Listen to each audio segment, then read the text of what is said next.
Hello guys, সবাইকে শুভেচ্ছা জানিয়ে শুরু করছি আমার আজকের রেসিপি কচু দিয়ে ইলিশ মাছ। ইন্ডাকশনে ফ্রাই প্যান বসে এতে তেল দিয়ে হালকা গরম হলে হলুদ লবণ মাখানো মাছের পিসগুলো আমি একটা একটা করে দিয়ে দিব। এক পাশ হয়ে গেলে অন্য পাশ আমি উল্টিয়ে দিব। ইলিশ মাছ আমি খুব কড়াভাবে ভাজিনি, কারণ এর ফলে মাছগুলোর টেস্ট ভালো হয় না, তাই হালকা করে ভেজে নিয়েছি। ভাজা হয়ে গেলে আমি মাছগুলো বাটিতে নামিয়ে রাখবো। মাছ ভাজার তেলেই আমি তরকারিটা রান্না করব। তেলের মধ্যে পেঁয়াজ কুচি দিয়ে হালকা করে ভেজে নিব।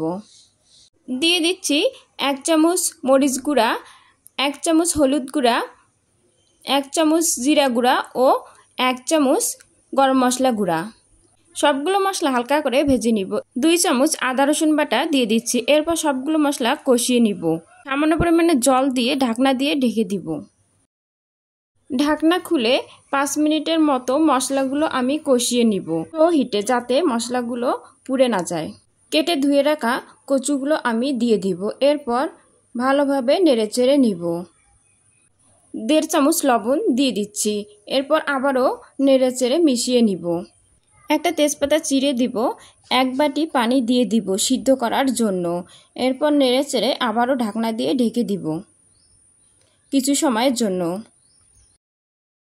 একটু পর আমি ঢাকনা খুলে মাছগুলো দিয়ে দিব।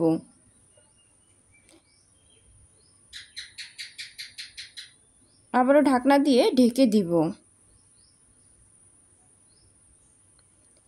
ঢাকনা খুলে 2টি কাঁচামরিচ দিয়ে দিব। কাঁচামরিচ দিলে ফ্লেভারটা ভালো আসে।